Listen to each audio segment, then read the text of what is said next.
I'm going to pick up some bees today from Jasper, Florida. The guy told me to load up my car with my hives, a smoker, some ratchet straps, and I got some netting in there just in case. But we're gonna go pick these things up. It's about 2 hours away. I could have got some from here, but I got these hives from the guy and I like them, so I want to utilize them. He's got some good bees up there, and it's in my part of the country, so I mean latitude wise, so my bees aren't gonna have some dramatic climate change that they're not used to.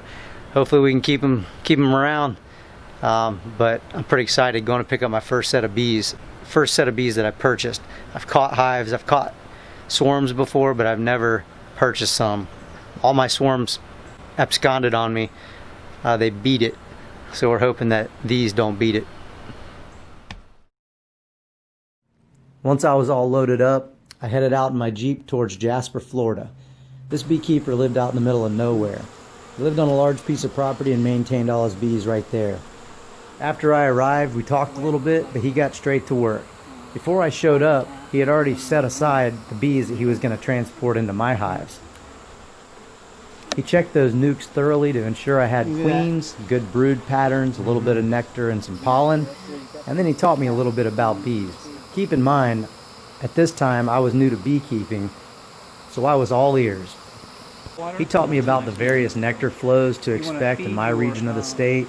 He taught me about feeding bees when there were dearths, and he taught me a lot about varroa mites and how to treat for them. Another nice thing he did was let me know I can give him a call anytime I had a question about bees. Keep in mind, I was new to the game. He's very knowledgeable, and I took him up on this a couple times. After my bees were in their new home, we loaded them up in the back of my Jeep. Yes, I transported them for a few years in my Jeep, depending on where I was heading to target whatever nectar flow at that time. This was the first time I'd ever transported bees in the back of my Jeep, so I had a net that I covered the hives with just in case anybody got out. Over the years, I got pretty good at securing everything to ensure the bees wouldn't get out. However, I have had a few hitchhikers I had to let out the window every now and then, but no stings. Here's my setup once I got to the house. I had them in the far back left corner of my yard. I eventually added a honey super and was really happy to see once my bees started collecting some honey. Just came in here to check and see how they're building it out, and they're really doing a great job. Again, 2 weeks into it. I think because of the location of my hives, hive beetles started to take hold. These bees are corralling hive beetles, so there's looks like 10 or more hive beetles that are all bunched up back inside here. So I'm just going to move them out of the way and put my knife in there, or whatever, this hive tool, and just squish.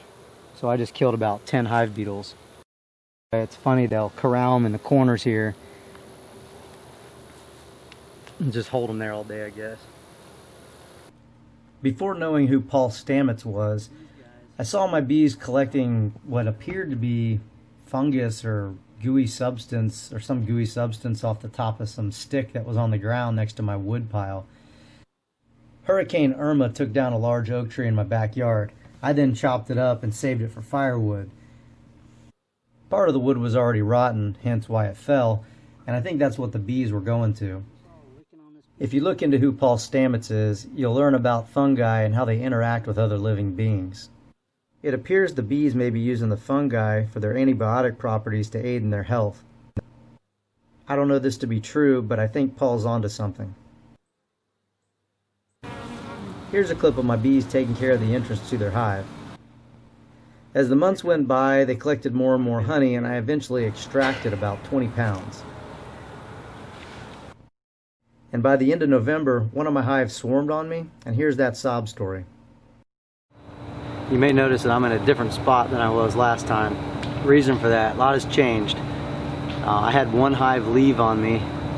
I went out of town one weekend, came back, and there was a big swarm around the front of it. I think the only reason that swarm was there is just that it was being robbed. I know there's a big hive in the house next door in the front porch overhang. It's been living there for quite some time, so no telling how massive that is. But I know that they're robbing my hives because I'll watch some of the bees leave and go right over the house into that front porch. Also, I had a problem because of hive beetles, and my hives are set out underneath some oak trees, which isn't good, I don't think. Hive beetles like a dark space, so I was giving them the perfect opportunity to breed.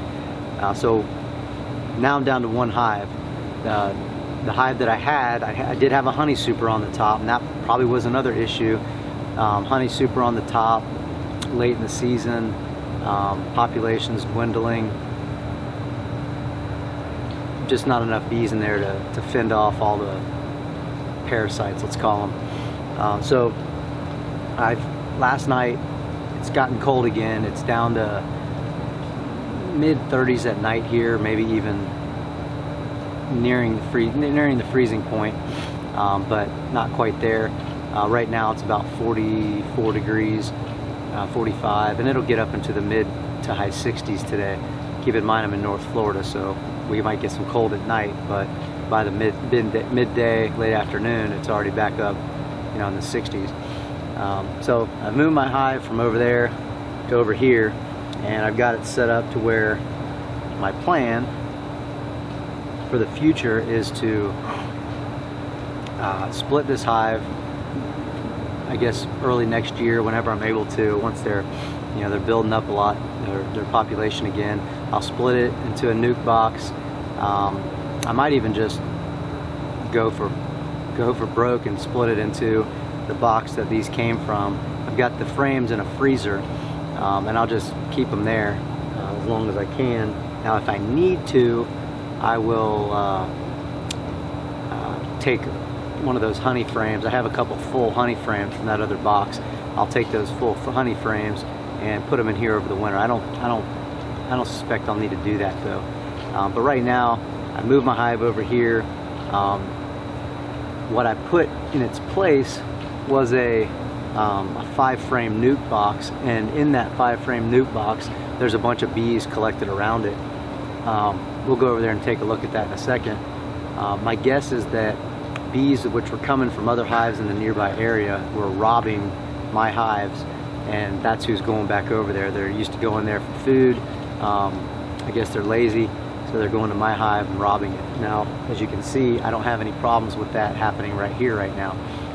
They don't know what's over here yet. I'm sure they'll find out soon enough. But yesterday, I also extracted honey out of the super I had on top of this hive. I had 8 frames that were full. Only about 2 of those frames were about, let's say, 70% capped, roughly thereabout. So I got about 20 pounds of honey from my extraction last night, and it's got a really weird flavor. Keep in mind, I'm in the middle of the city of Jacksonville, Florida, and no telling what these things are eating off of around here. I've got, as you can see, woods behind me for 3 houses worth that their driveway goes all the way down to the river, whereas my street, there's probably 5 houses on the street before you hit the house on the river. So it's like 5 homes worth of woods times 3 driveways. So there's a lot of woods back there. Different things are blooming back there.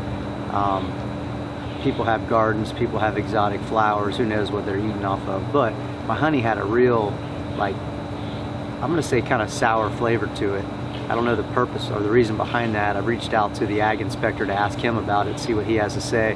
And I'll go to a market downtown this weekend. There's people there who sell honey, and they only keep their hives in Florida. They maintain about 100 hives in Florida, all around Florida, depending on what's blooming and where it's blooming. And I'm sure they know what the cause for that might be. But if you're thinking, well, my honey was fermented, well, that's not the case, because like I said, all of it was capped except for like a frame or 2 that was probably 70 to 75% capped. So that's not that much uncapped honey. Now, I even tried the capped honey, the total 100% capped frames, and they still had that same flavor. So it must be a product of something in the area. That's all I can guess. And this is all honey that was collected since July of this year. I treated for varroa mites in June and into July. when I was done with that treatment, I was able to put my supers on, and so they built the comb and they built out the honey.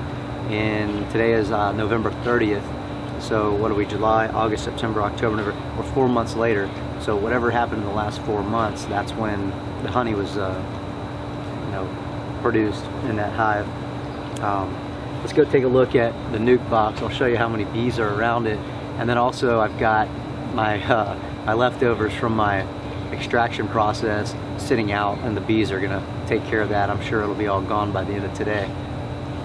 Over here I've got frames I extracted. They're all stuck in there, so I'm not going to be able to pull them out, but they're all extracted frames. And then here's my cappings and my little filters. These bees are not mine. They're coming here specifically to rob this place, I think, but at the same time I just noticed one came back with some pollen on his feet. However, there's no comb in here, so I don't know. Don't is the operative word here. Keep in mind, this is when I first got into beekeeping and I didn't know anything. Now, I'm not saying I'm an expert by any means. However, I've learned a lot in the few years I've been beekeeping. One of the things I love about beekeeping is that it's like an ongoing science experiment. You can hypothesize on things you're about to do to your hive. Maybe I'm going to move it from one part of my yard to another part of my yard, from the shade into the sun. I might hypothesize that by doing so, my varroa mite population might come down, or my hive beetle population might come down. Or maybe I've got an idea about what might happen if I tried grafting a certain way. All sorts of things you can do to manipulate your bees to try to get a different outcome than you're getting right now. Now, typically the outcome we want is better than what we've got right now, right? But where I'm going is beekeeping is an ongoing science experiment. It gets me excited, and that's why I love it. Don't get me wrong, the honey's pretty good too, and that's why I'll continue to move my bees around the state to collect different honey, and I'll bring y'all along for the ride. I think it's time to show you what got me interested in beekeeping. So join me next time as we take a trip back to Arizona and the bike ride that first sparked my interest in beekeeping. I don't know if I can zoom in, but let's see. Oops. A bee found me. So I probably should get out of here.